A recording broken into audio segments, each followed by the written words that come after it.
today. So the new lesson that we will be having for today is the curricular landscape in the 21st century classroom. So question, how do you ano, project or how do you see the 21st century classroom? So anyone, so for your first activity, please ano na lang, ganito na lang.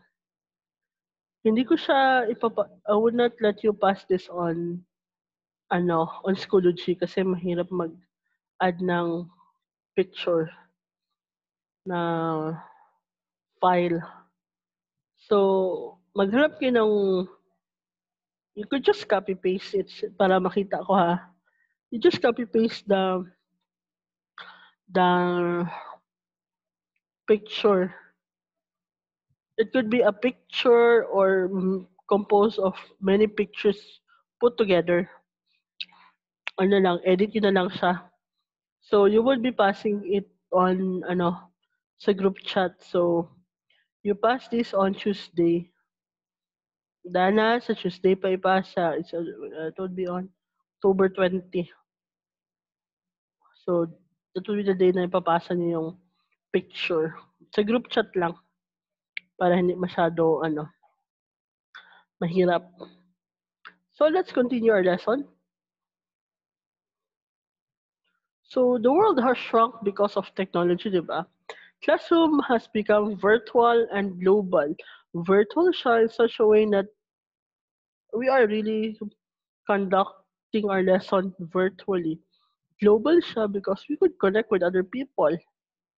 College students are facing the emerging issues such as global warming, not just like global warming, but as of today, we have the pandemic. Poverty. Bakit poverty? Because although everything is stopped, hindi naman ibig sabihin na hindi tayo kumakain. Diba?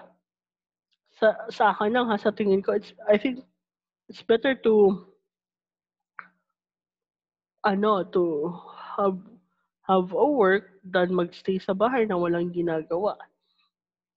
So, health issues. Health issues, COVID-19. War, well, war is normal naman sa population growth. This is a very bad thing because population growth dahil sa COVID-19 ang daming nabuntis.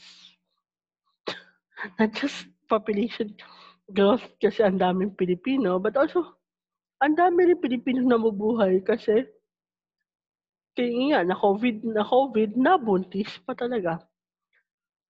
So, sa atin, what would all this require? How are we going to adjust with this? So, for the 21st century, we have what we call the emerging curricula. So, you look for the word emerge para ma-understand nyo. So, how does the curriculum of the 21st century look like? Well, we are already facing it. What are the emerging factors that will shape the 21st century? So, meron na tayong, we have already the projections kung ano yung nasa 21st century, di ba?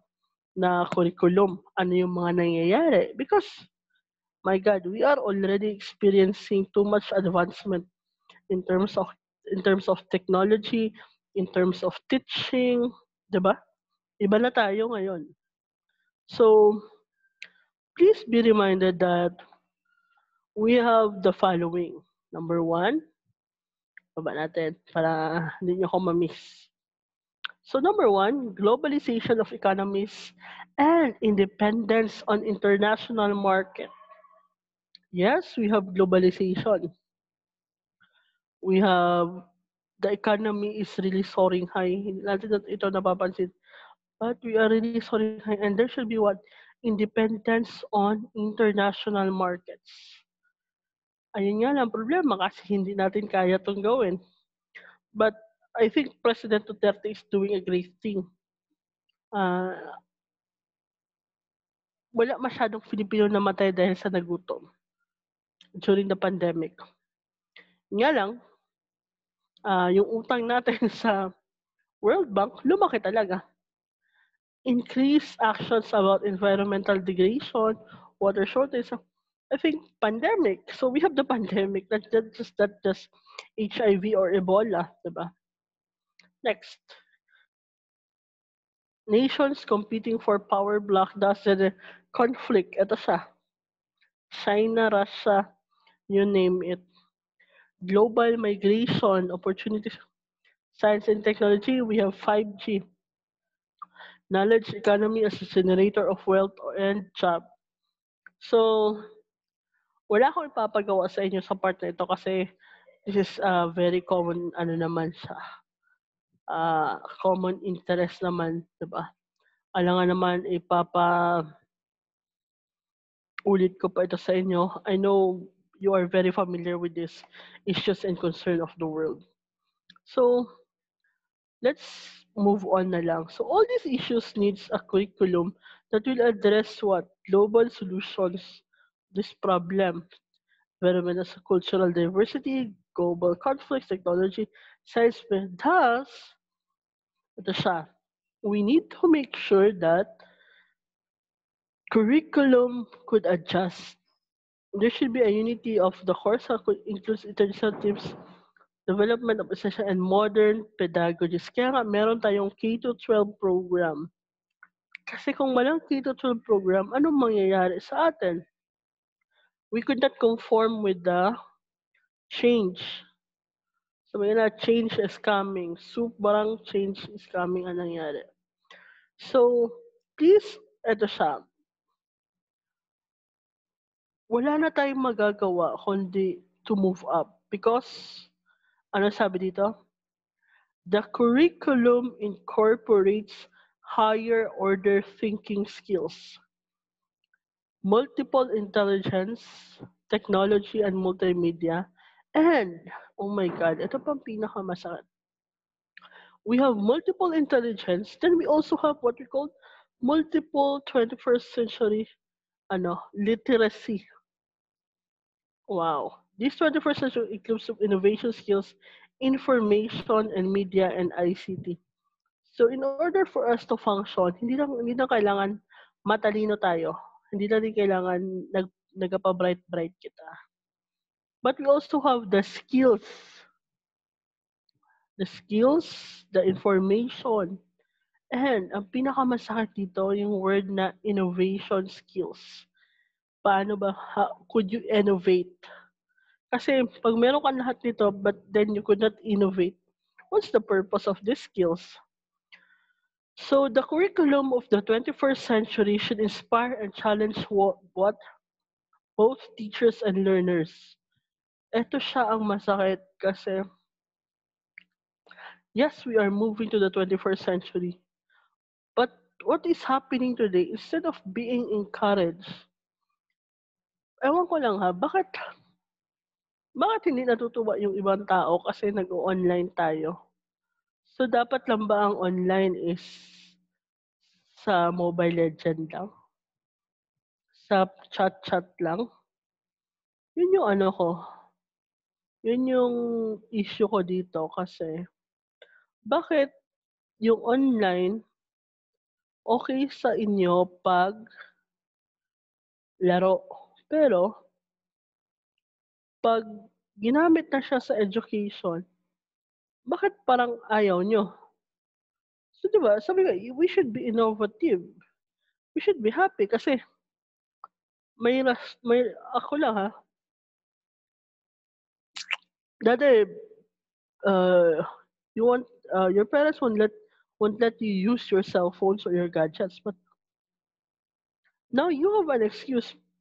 Nag-o-online class po ako, nagcha-chat po kami ng classmate ko para sa assignment, 'di ba? So so sa'kin ba't ka so there should be inspiration. But hindi naman I know some of your teachers are really pressuring you, some schools are very hard on their students, but I think dapat maging lenient lang tayo. So these are the characteristics of a 21st century curriculum dapat. Number one, it provides appropriate knowledge, skills, and values to face the future. Hopefully, when you are enrolled here in Ramon Magsaysay, Memorial Colleges Marbel Incorporated, and you are experiencing this. You are provided with appropriate knowledge and skills to face the future. You are being uh, prepared by our MMCMI to become good teachers. Next is it should be the curriculum is based on knowledge, research, alam niyo na yan, a productive and consultative collaborative development process. So, yung curriculum natin, ginagawa siya, hindi siya, ano ba, hindi siya steady. Dynamic yung curriculum natin kasi it is a collaborative and development process. Parang nag improve siya as time goes by. Eto siya, and supports excellence and equity of all learners. So, the curriculum of Ramon Magsaysay supports excellence. Kaya nga tayo home of the best, di ba? And equity for all learners. Please look for the meaning of the word equity and tell me if you are part or you have achieved the equity for learners. So, what are the skills? Ito siya. So, we will be talking about the skills that we need. So, sa learning and innovation skills, meron tayo ditong critical thinking, problem solving. So, pakiano na lang ito. Paki-screenshot na lang ito so that according ito sa Singapore Ministry of Education paki-screenshot na lang ito para alam nyo. So, on the other hand, sabi naman ni Howard Gardner, meron na tayong 5 attributes to survive the future. So, ito daw yun. So, paki-screenshot na lang din ito. So, ang tanong ko na lang sa inyo, meron ba kayo nito? Do you have this? Hopefully, meron ha. So, paki-screenshot na lang ito. So, lastly, according naman sa kay Tony Wagner, di ba, pabalik-balik na lang siya. So, let's discuss this one by one. Balik. So, kasi halos pareho na naman sila doon sa Singapore at saka sa Singapore Ministry of Education at saka kay Howard Gardner. So, critical and problem solving. Hopefully, you have critical thinking, hindi lang kayo critical, at hindi lang din kayo problem solver lang kayo. Next, collaboration across networks and leading by influence. Could you collaborate with other people? Are you leading by influence? Kaya nyo ba ito? There should be what? Agility and adaptability. Well, we have the adaptability kasi nga nakaka-adapt tayo ngayon. But the question, the agility, meron ba kayo nito? Initiative and entrepreneurship. Merong entrepreneurship kasi ang dami na nag-online selling sa inyo. Almost everyone is onto online selling. But initiative kasi, yes, initiative kasi nga nagbebenta na rin kayo. But my question is, how far is your initiative? Hanggang saan i-express yung initiative? Next, ito yung pinakamasakit. Effective oral and written communication. Hopefully, meron kayo nito kasi you are already on your 3rd year. Hopefully, yung mga thesis nyo okay na kasi as of now, dapat 3rd year kayo, yung oral and written communication nyo. Very good. You are very good in accessing and analyzing information. Well, sige na lang. Curiosity and imagination. Sana nga meron kayo nito, 'di ba? So, tapos na ito nakapag-create na kayo so hindi ko na kayo pagagawin ito. So let's talk about the 7 R's of quality curriculum. It should be what? Number one, rigorous, real, requires independence, rich in thinking, revealing, rewarding, and reflective. So, discuss natin yan mamaya. So, number one, curriculum should be what? Rigorous. Bakit siya rigorous? So, it provides students opportunities to what? Develop their higher order thinking skills, decision making. Rigorous siya in such a way na strenuous siya. Number two, it should be real kasi how could we find significance if of the curriculum if hindi siya totoo? Anong gamit niya sa'yo? Next is it requires independence. So please read through this kasi isasali next thing bakit kailangan rich and thinking. It should be what? Revealing also and rewarding. Next, it should be what? Reflective. Dapat nare-reflect kayo. So,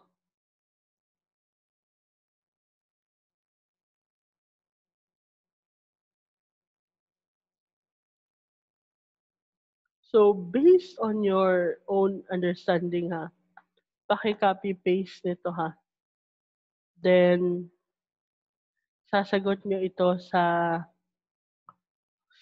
group chat lang. Huwag natin ilagay ito sa Schoology.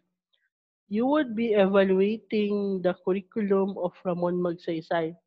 Screenshot nyo ito. Sunod, lagyan nyo na number dito sa gilid. 1 would be the lowest, then 5 would be the highest. Ha?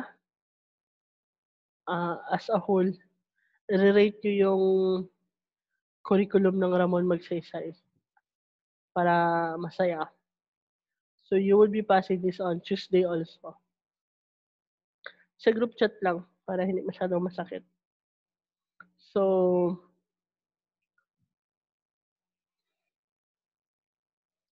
please, eto rin siya sa ano na ito sa comment section below. So, you write your reasons. So, A, B.